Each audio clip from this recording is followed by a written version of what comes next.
जय हिंद साथियों, Shiva sir academy YouTube channel पर आप सभी का स्वागत है। आज की क्लास में हम UPSC previous year question paper के तहत सामान्य हिंदी के प्रश्नों को सॉल्व करने वाले हैं। साथ ही यहाँ पर जो भी क्वेश्चंस लिए गए हैं most repeated and selected questions लिए गए हैं जो आपके एग्ज़ाम में बार बार पूछे जाते हैं, तो आप इसे केयरफुली लर्न करने की कोशिश करेंगे और आप इसे अंत तक ज़रूर देखेंगे। तो चलिए क्लास को शुरू करते हैं और देखते हैं पहला क्वेश्चन क्या कह रहा है। देखिए, पहला क्वेश्चन कहा जा रहा है, भाषा संवर्धनी सभा कहाँ स्थापित की गई थी। ऑप्शंस दिए गए हैं आपको, देवरिया, प्रयाग, अलीगढ़ या वाराणसी। तो आप वीडियो को पुश करिए और अपना ऑप्शन चूज करिए। तो देखिए, इस प्रश्न का सही उत्तर आपका हो जाएगा ऑप्शन नंबर सी, अलीगढ़ में। अलीगढ़ में जो है भाषा संवर्धनी सभा की स्थापना की गई थी। और यह कब की गई थी, तो यह आप याद रखेंगे 1877 में किसके द्वारा की गई थी। तो आप याद रखेंगे बाबू तोताराम के द्वारा। ठीक है, कौन थे?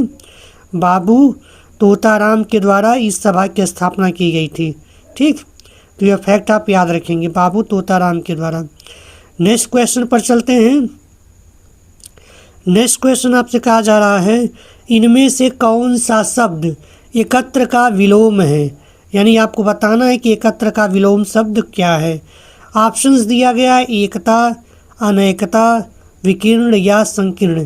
देखिए, एकत्र का अर्थ होता है इकट्ठा किया हुआ, और एकता का अर्थ क्या होता है, जब कई लोग बहुत सारे समूह में क्या हो जाए, भाईचारे की भावना ज़्यादा हो जाए तो उसे एकता बोलते हैं। ठीक, अनेकता क्या होती है, जब भिन्न भिन्न लोग आ जाते हैं ग्रुप में तो उसे अनेकता बोलते हैं, लोगों में पटती नहीं है। विकीर्ण का मतलब क्या होता है, फैलाना, और संकीर्ण का मतलब होता है छोटी सोच होना। तो इस तरह से अगर आप ध्यान देंगे तो आपको स्पष्ट हो जाएगा कि एकत्र का अर्थ होता है इकट्ठा करना और विकीर्ण का अर्थ होता है फैलाना। तो एकत्र का सही विलोम आपके लिए क्या हो जाएगा, विकीर्ण। ठीक, नेक्स्ट क्वेश्चन पर चलते हैं। नेक्स्ट क्वेश्चन कहा जा रहा है, इनमें से कौन सा वाक्य शुद्ध है। क्या ढूंढना है आपको, इसमें से कौन सा वाक्य शुद्ध है। देखिए, आपको बारी बारी से ऑप्शंस पढ़ने हैं और पढ़कर समझना है कि क्या शुद्धि है और कहाँ शुद्ध दिया है। देखिए, लता ने 2 चिट्ठी लिखी। पहली बात, अगर चिट्ठी 2 हो गई, 2 चिट्ठी है, चिट्ठी हो गई तो उसे चिट्ठी तो आप नहीं लिखेंगे। ठीक है, उसको चिट्ठियाँ लिखा जाएगा।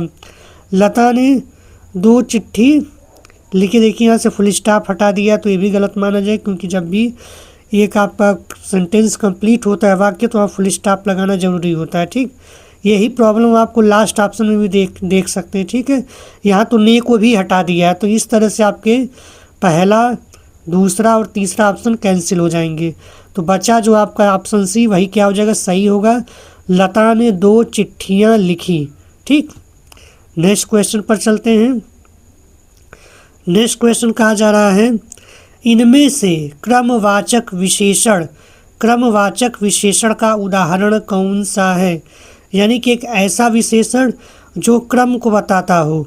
ऑप्शंस दिया गया, दूसरा, दोनों, दुना या दो। तो इस प्रश्न का सही उत्तर आपका हो जाएगा ऑप्शन नंबर ए, दूसरा। क्यों होगा, क्योंकि दूसरा ही क्रम बताने का काम करेगा। बाकी ये जो तीनों ऑप्शन हैं इनसे आप क्रम के बारे में नहीं जानकारी दे सकते। ठीक, तो इस तरह से इस प्रश्न का सही उत्तर हो जाएगा option number A. Next question पर चलते हैं।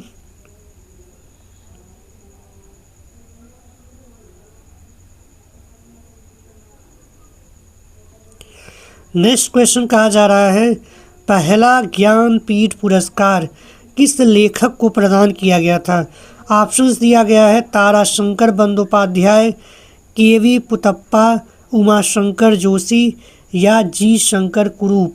तो इस प्रश्न का सही उत्तर आपका हो जाएगा ऑप्शन नंबर डी, जी शंकर कुरूप। जी शंकर कुरूप जी को पहला ज्ञानपीठ पुरस्कार प्रदान किया गया था। ठीक, नेक्स्ट क्वेश्चन पर चलते हैं। नेक्स्ट क्वेश्चन कहा जा रहा है, सकर्मक क्रिया में इनमें से किस पर प्रभाव पड़ता है। ऑप्शन दिया गया है, कर्म पर, किसी पर भी नहीं, क्रिया पर या कर्ता पर। तो देखिए, जो सकर्मक क्रिया होती है, इस सकर्मक क्रिया में जो मेन प्रभाव पड़ता है किस पर पड़ता है, कर्म पर पड़ता है। इस तरह से आपका इस प्रश्न का सही उत्तर हो जाएगा ऑप्शन नंबर ए। ठीक, नेक्स्ट क्वेश्चन पर चलते हैं। नेक्स्ट क्वेश्चन कहा जा रहा है निरीह का संधि विच्छेद इनमें से क्या होगा। निरीह का संधि विच्छेद इनमें से क्या होगा। ऑप्शंस दिए गए हैं निर प्लस ई है, निह प्लस री है, या निह प्लस ई है, या निरी प्लस ई है। तो देखिए इस प्रश्न का सही संधि विच्छेद क्या हो जाएगा। ऑप्शन नंबर सी निह प्लस ई है। और यहाँ पर कौन सी संधि है तो आप बताएंगे यहाँ पर विसर्ग संधि है। ठीक है, विसर्ग संधि है जिसका विच्छेद इस तरह से हो जाएगा, निह प्लस ई है। ठीक, नेक्स्ट क्वेश्चन पर चलते हैं। नेक्स्ट क्वेश्चन कहा जा रहा है निम्न इनमें से कौन सा शब्द शिव का पर्यायवाची है। नहीं है, सॉरी, शिव का पर्यायवाची नहीं। आप ऑप्शन को ध्यान से पढ़ेंगे। यहाँ बोला है कि इसमें से बताना है कौन सा शब्द जो है शिव का पर्यायवाची नहीं है। ऑप्शन दिया गया अंतक, सोमेश्वर, कामारी या विशीख। ठीक है, तो इस प्रश्न का आपका सही उत्तर आपका हो जाएगा ऑप्शन नंबर डी विशीख। विशीख जो होता है यह बाण या तीर की पर्यायवाची होती है।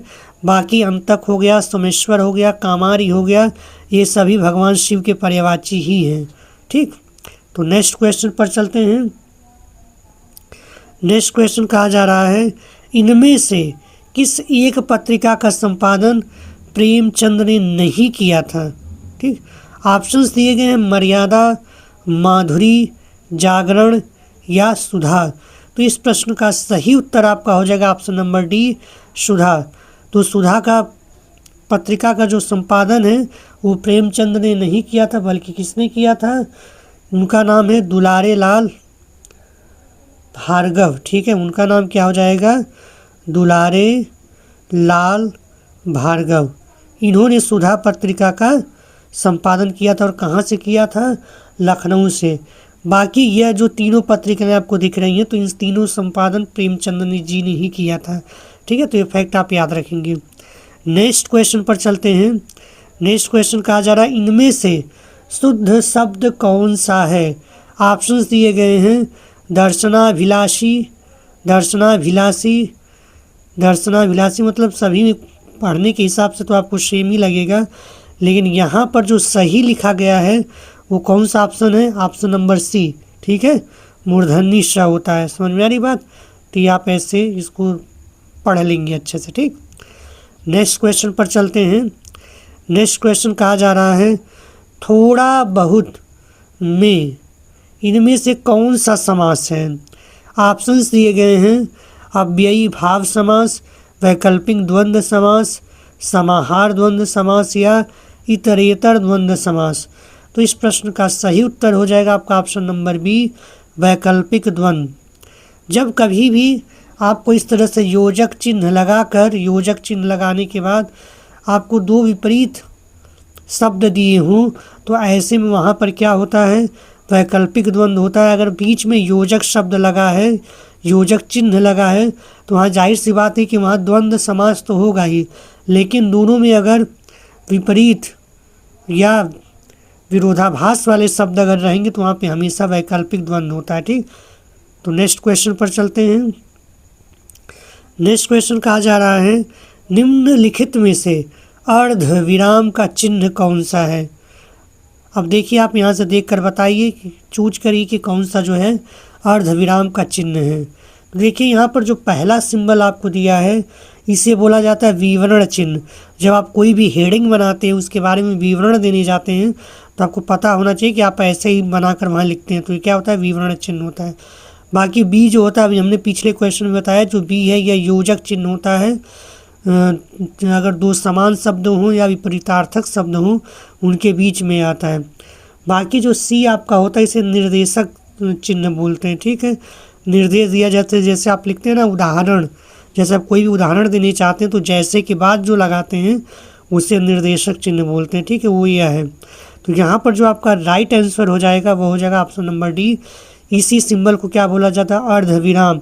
जब हम किसी भी सेंटेंस को बोलते समय, वाक्य को बोलते समय थोड़ा सा रुकना चाहते हैं तो वहाँ पर अर्धविराम लगाते हैं। ठीक, बाकी आप जानते रहिएगा जो ये कॉमा, इन्वर्टेड कॉमा जिसे इंग्लिश में बोलते हैं, इसे आप उद्धरण चिन्ह बोलते हैं। ठीक, ये दोनों क्या होते हैं, उद्धरण चिन्ह होते हैं। नेक्स्ट क्वेश्चन पर चलते हैं।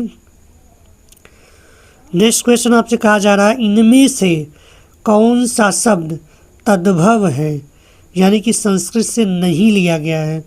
ऑप्शंस दिए गए हैं कपि, कोयल, पंडित, पवन। तो इस प्रश्न का सही उत्तर आपका हो जाएगा ऑप्शन नंबर बी, कोयल। ठीक है, कोयल जो शब्द है वह तद्भव है संस्कृत। इसका अगर संस्कृत भाषा की बात करें तो इसे कोकिल बोला जाता है। ठीक है, कोकिला या कोकिल बोला जाता है।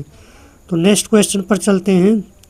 नेक्स्ट क्वेश्चन कहा जा रहा है इनमें से संबंध सूचक अव्यय का उदाहरण कौन सा है। देखिए, अव्यय वह शब्द होता है जो कभी भी अपना अर्थ नहीं बदलता, अपना स्वभाव नहीं बदलता है। ठीक है, तो यहाँ ऑप्शन के हिसाब से आपको चूज करना है। तो देखिए, पहला ऑप्शन दिया है आपको धन के बिना किसी काम का नहीं चलता, धन के बिना किसी का काम नहीं चलता। दूसरा दिया है उसने परिश्रम किया इसीलिए वह सफल हुआ। सी दिया हुआ है मैं घर जा रहा हूँ ताकि वहाँ आराम कर सकूँ। उपरोक्त सभी। तो इस प्रश्न का सही उत्तर आपका हो जाएगा ऑप्शन नंबर ए। यहाँ पर जो आपका बिना शब्द आया हुआ है, बिना शब्द यही क्या होता है, संबंध सूचक शब्द अव्यय होता है। ठीक, क्योंकि ये क्या कर रहा है, धन और व्यक्ति के बीच में संबंध बताने की कोशिश कर रहा है कि धन के बिना किसी का काम नहीं चलता। ठीक है, तो इस प्रश्न का सही उत्तर हो जाएगा आपका option number A. Next question पर चलते हैं। देखिए, नेक्स्ट क्वेश्चन कहा जा रहा है संयुक्त सर्वनाम नामक सर्वनाम की एक पृथक श्रेणी का उल्लेख इनमें से किस विद्वान ने किया था। ऑप्शन दिए गए Bholanath Tiwari, George Grierson, doctor डिमसिस या हरदेव बाहरी। तो इस प्रश्न का सही उत्तर आपका हो जाएगा ऑप्शन नंबर सी, डॉक्टर डिमसिस। ठीक, उन्होंने इस संयुक्त सर्वनाम नाम से एक नए सर्वनाम की श्रेणी का उल्लेख किया था। ठीक है, नेक्स्ट क्वेश्चन पर चलते हैं। नेक्स्ट क्वेश्चन आपसे कहा जा रहा है पूर्वी हिंदी के अंतर्गत कौन सी बोली नहीं आती है। ऑप्शंस दिए गए छत्तीसगढ़ी, भोजपुरी, बघेली या अवधी। तो इस प्रश्न का सही उत्तर आपका हो जाएगा option number B, Bhojpuri. Bhojpuri जो है वह आपकी पूर्वी हिंदी के अंतर्गत नहीं आती है। तो आप जानते रहिए कि हिंदी को जो है दो भागों में बांटा गया है। पहला भाग होता है इसका पूर्वी हिंदी, ठीक, और दूसरा भाग इसका होता है पश्चिमी हिंदी। ठीक, पश्चिमी हिंदी। तो आप और आगे जानते रहिएगा कि पूर्वी हिंदी में जो है आपका अवधी, बघेली और छत्तीसगढ़ी, ये तीनों के तीनों जो हैं आपके पूर्वी हिंदी में आते हैं। और पश्चिमी हिंदी में कौन आता है, जैसे आपकी खड़ी बोली हो गई, ठीक, आपकी हरियाणवी हो गई, हरियाणवी, उसके बाद ब्रज भाषा आपका हो गया और बुंदेली हो गई। ठीक है, ये जितनी भी भाषाएं हैं ये सब पश्चिमी हिंदी की भाषाएं होती हैं। नेक्स्ट क्वेश्चन पर चलते हैं। नेक्स्ट क्वेश्चन कहा जा रहा है निम्नलिखित में से कौन सा शब्द भाषण के लिए उपयुक्त विशेषण होगा। यानी कि हम इन ऑप्शन में से आप चूज करके बताना है कि भाषण के लिए सबसे अच्छा विशेषण कौन होगा। ऑप्शंस दिए गए कड़कड़ाटी, तेजस्वी, ओजस्वी या तेज। विशेषण आपको पता होना चाहिए, किसी भी शब्द के पहले अगर उसकी विशेषता बताता है तो क्या किसी भाषण को आप कड़कड़ाती भाषण बोल सकते हैं, या तेजस्वी भाषण बोल सकते हैं, या तेज भाषण बोल सकते हैं, या ओजस्वी भाषण। देखिए, आप कुछ देर के लिए लग सकता है कि बी और डी सही है, लेकिन यहाँ पे बोला जा रहा है कि उपयुक्त विशेषण बताइए। तो उपयुक्त विशेषण जब आप चूज करेंगे तो आपको कौन सा ऑप्शन सही होगा, ऑप्शन नंबर सी, ओजस्वी भाषण, ये ज़्यादा उचित है। ठीक, तो इस तरह से भाषण शब्द के लिए विशेषण क्या हो जाएगा, ओजस्वी। ठीक है, नेक्स्ट क्वेश्चन पर चलते हैं। नेक्स्ट क्वेश्चन कहा जा रहा है जहाँ उपमेय और उपमान वाक्यों के अर्थ में भिन्नता होते हुए भी उनमें समानता की कल्पना की जाती है तो वहाँ कौन सा अलंकार होता है। ऑप्शन दिया गया है दृष्टांत, निदर्शना, प्रतिवस्तु उपमा या अर्थोंतरान्यास। तो इस प्रश्न का सही उत्तर आपका हो जाएगा ऑप्शन नंबर बी, निदर्शना। ठीक है, निदर्शना। जबकि दृष्टांत वहाँ होता है जहाँ पर आप उदाहरण के द्वारा चमत्कार उत्पन्न करते हैं, तो वहाँ पर दृष्टांत अलंकार होता है। ठीक, नेक्स्ट क्वेश्चन पर चलते हैं। नेक्स्ट क्वेश्चन कहा जा रहा है कोई आ रहा है वाक्य में कौन सा सर्वनाम है। ऑप्शंस दिए गए अनिश्चयवाचक, संबंधवाचक, निश्चयवाचक या निजवाचक। देखिए कोई शब्द से क्या होता है, निश्चितता का बोध नहीं होता है, इसलिए इस प्रश्न का सही उत्तर हो जाएगा आपका ऑप्शन नंबर ए, अनिश्चयवाचक। ठीक है, नेक्स्ट क्वेश्चन पर चलते हैं। नेक्स्ट क्वेश्चन कहा जा रहा है इनमें से किस शब्द की वर्तनी शुद्ध है। ठीक है, मतलब आपको बताना है कि इन ऑप्शंस में से कौन सा लिखा गया शुद्ध है। तो आप देख पाएंगे कि आपका ऑप्शन नंबर सी जो है वह पूरी तरह से शुद्ध लिखा गया, बाकी तीनों के तीनों में क्या है, कुछ न कुछ वर्तनी में अशुद्धि है। ठीक, नेक्स्ट क्वेश्चन पर चलते हैं। नेक्स्ट क्वेश्चन कहा जा रहा है श्याम पेंसिल से लिखता है, इसमें कौन सा कारक है। ऑप्शन दिया गया संप्रदान कारक, कर्म कारक, करण कारक, आपादान कारक। तो देखिए जब किसी भी साधन से, जहाँ पर आपका साधन का अगर जिक्र हो जाता है तो वहाँ पर हमेशा क्या होता है, करण कारक होता है, क्योंकि यहाँ पर श्याम पेंसिल से लिख रहा है। यहाँ पे पेंसिल क्या एक साधन है, तो यहाँ पर जो से शब्द आया है वो कौन सा कारक बन जाएगा, करण कारक, यानी कि ऑप्शन नंबर सी सही होगा। देखिए एक से होता है जहाँ पर अलगाव का बोध होता है, तो वहाँ पर आप जो है संप्रदान कारक लगाते हैं। ठीक है, और जहाँ पर को के लिए आता है वहाँ पर कर्म कारक होता है। नेक्स्ट क्वेश्चन पर चलते हैं। नेक्स्ट क्वेश्चन कहा जा रहा है इनमें से किस राज्य की मुख्य राजभाषा हिंदी नहीं है। ऑप्शन दिए गए असम, छत्तीसगढ़, हिमाचल प्रदेश या झारखंड। तो इस प्रश्न का सही उत्तर आपका हो जाएगा ऑप्शन नंबर ए, असम, यानी कि असम में जो मुख्य राजभाषा है वह हिंदी नहीं बल्कि क्या है, असमिया है। ठीक, बाकी छत्तीसगढ़ और हिमाचल प्रदेश और झारखंड में मुख्य भाषा की तरह हिंदी का ही प्रयोग होता है। ठीक, नेक्स्ट क्वेश्चन पर चलते हैं। नेक्स्ट क्वेश्चन कहा जा रहा है इनमें से कौन सा शब्द पुत्र का अनेकार्थी शब्द है। ऑप्शन दिए गए हैं पूत, पुरुष, ईश्वर या राधा। तो इस प्रश्न का सही उत्तर हो जाएगा आपका ऑप्शन नंबर ए, पूत। नेक्स्ट क्वेश्चन पर चलते हैं।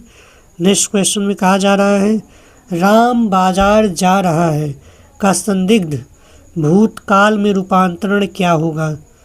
ऑप्शन दिए गए राम बाजार गया था, राम बाजार गया होगा, शायद राम बाजार जाए, राम बाजार जाएगा। तो देखिए संदिग्ध भूतकाल की बात हो, यानी कि जो काम तो हो चुका हो लेकिन काम क्या है, संदेह में हो, तो वहाँ पर संदिग्ध भूतकाल होता है। तो क्या राम बाजार गया था, इससे तो पता, इससे तो कंफर्म हो जा रहा है, संभावना नहीं है, वो कंफर्म हो गया कि बाजार गया था। अगर आप ऑप्शन सी को देखेंगे तो वहाँ से आपको बोला जा रहा है शायद राम बाजार जाए, यह तो भूतकाल की बातें नहीं है, ये तो बोला जा रहा है कि भविष्य में भी हो सकता है जाएगा। और यह डी तो है सीधे सीधे भविष्य काल के बारे में बता रहा है। जब ऑप्शन बी पढ़ेंगे तो वहाँ दिया गया है राम बाजार गया होगा, यानी कि यह काम कंप्लीट हो गया लेकिन ये कंफर्म नहीं हो रहा है, बस संभावना व्यक्त की जा रही है। तो इस तरह से संदिग्ध भूतकाल का सही रूपांतरण क्या होगा, राम बाजार गया होगा। ठीक, नेक्स्ट क्वेश्चन पर चलते हैं। नेक्स्ट क्वेश्चन में कहा जा रहा है कुंडलिया छंद किन दो छंदों के योग से बनता है।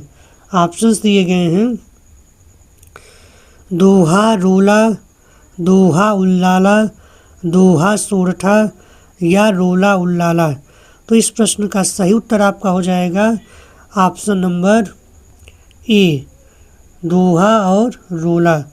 ठीक है, दोहा और रोला को मिलाकर कौन सा छंद बनता है, कुंडलिया छंद बनता है। ठीक है, तो आज का सेशन यही समाप्त होता है। आपको यह वीडियो कैसी लगी कमेंट करके ज़रूर बताएं और अपना स्कोर भी कमेंट करें कि इतने प्रश्नों में से आपने किन किन प्रश्नों का जो है सही उत्तर दिया है, और इसे अपने दोस्तों, मित्रों, यारों के साथ शेयर करना न भूलें। मिलते हैं नेक्स्ट वीडियो में नए टॉपिक के साथ, तब तक के लिए नमस्कार।